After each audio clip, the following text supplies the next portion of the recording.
Bonjour, moi c'est Maëlle du blog Devenir Intuitive. Bienvenue dans cette nouvelle vidéo de mon défi sur la contraception naturelle.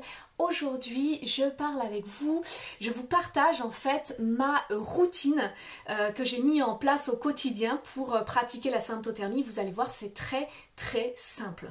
Alors déjà, sachez que cette routine, finalement, on la met en place seulement un tiers du cycle, éventuellement un peu plus quand on est au début des observations, parce qu'on a une phase fertile qui est plus longue, enfin en fait une phase fertile théorique qu'on considère plus longue pour vraiment prendre aucun risque, mais en tout cas ça représente, on va dire, entre 10 et 20 jours dans le cycle, si vraiment on a un cycle long et une phase fertile vraiment assez longue.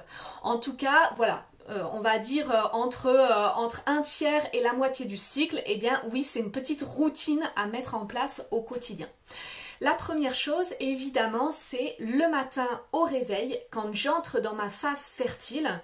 Donc ça, j'ai les indications, enfin en le pratiquant, j'ai les indications où je sais précisément le jour où j'entre théoriquement dans ma phase fertile, donc notamment avec le grand D. Eh bien, ces jours-là, je commence à prendre ma température. Donc ça, c'est le matin au réveil. Donc vraiment, c'est...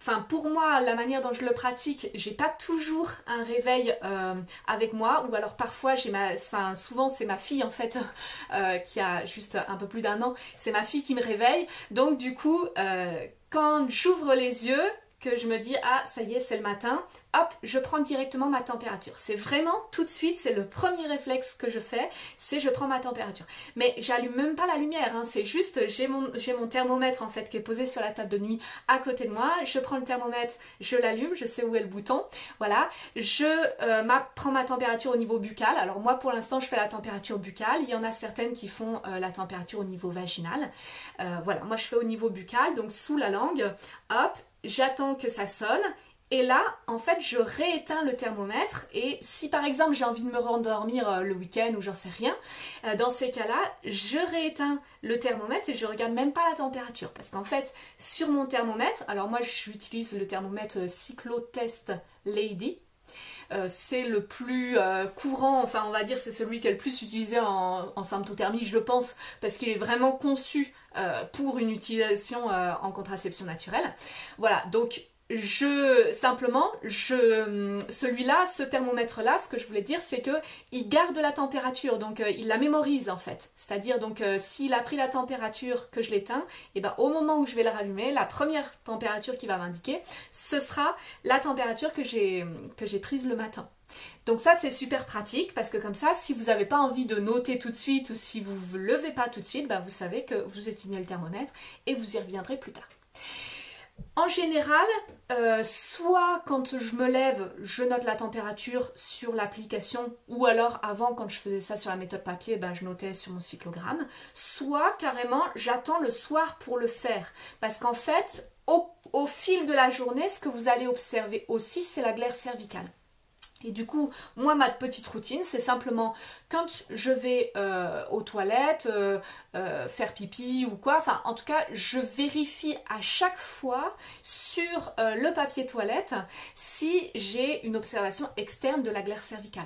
Voilà, et je sais en général, comme je commence à connaître pas mal mon cycle, je sais à peu près les jours où ça va arriver, parce qu'en général, moi, je commence à prendre quand même la température avant, et puis finalement, ça arrive seulement quelques jours après les observations. Donc, souvent, j'ai d'ailleurs le ressenti interne qui m'indique en premier que voilà, là je vais commencer à avoir des observations.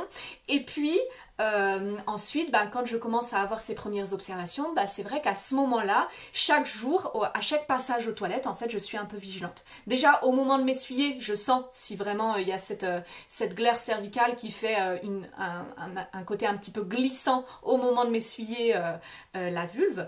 Mais sinon, je regarde sur le papier toilette et puis j'essaye de repérer. Et souvent, on la repère assez bien. Enfin, en tout cas, moi, j'arrive à la repérer assez bien sur le papier toilette. Et là, du coup, j'observe un petit peu ce que ça donne. Ça prend, ça prend juste quelques secondes après mon passage aux toilettes. J'essaie de faire ça tout au long de la journée parce que vous savez, on considère aussi que la glaire cervicale, c'est l'observation la plus fertile dans la journée qui va compter et c'est celle-là qu'on va noter dans notre cyclogramme.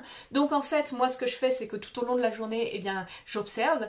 Et donc le soir, eh bien, au moment d'aller me coucher ou alors quand j'ai un petit peu de temps pour moi le soir, eh bien, je prends un petit moment pour noter donc la glaire cervicale et puis là, je reprends mon thermomètre si j'ai pas noté la température le matin, eh bien, je reprends mon thermomètre, je regarde et là, je note la température à ce moment-là. Donc en général, en fait, ben voilà, le matin, je prends la température, au fil de la journée, je fais les observations de la glaire cervicale au niveau du papier toilette et à la fin de la journée, eh bien, je note finalement toutes mes observations, enfin celles qui sont les plus pertinentes, donc la glaire cervicale la plus fertile, enfin la qualité de glaire la plus fertile que j'ai observée au cours de la journée et la température à ce moment-là. Voilà, donc vraiment ça prend quelques minutes dans la journée.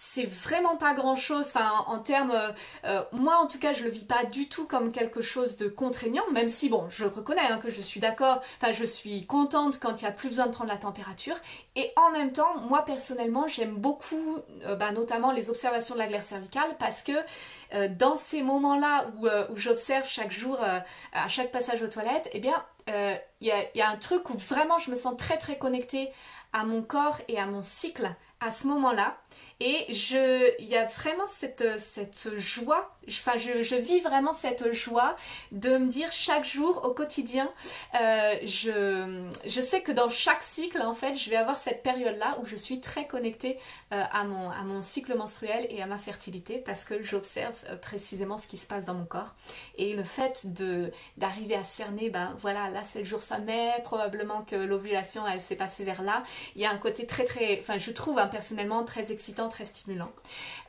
Voilà, donc pour moi c'est vraiment pas du tout une contrainte, c'est plutôt une petite routine, c'est aussi un petit moment où je prends soin de moi et où je suis proche de mon corps. Donc je pense que c'est vraiment possible quand on a pris le pli, quand on a pris l'habitude, c'est vraiment tout à fait possible de le vivre comme quelque chose au contraire de très stimulant, d'épanouissant, de motivant. Voilà ce que je voulais vous partager aujourd'hui. Et alors demain, on va aborder un sujet un petit peu plus particulier. On va parler du cycle menstruel et des pertes blanches. Alors je vous en dis pas plus, je vous parle de ça demain plus en détail et en attendant n'hésitez pas à mettre un pouce en l'air si ce contenu vous a plu, à vous abonner à ma chaîne YouTube, vous pouvez aussi mettre la petite cloche pour recevoir les notifications de chaque nouvelle vidéo si vous souhaitez vraiment être tenu informé au quotidien des nouveautés. Voilà, et on se retrouve demain.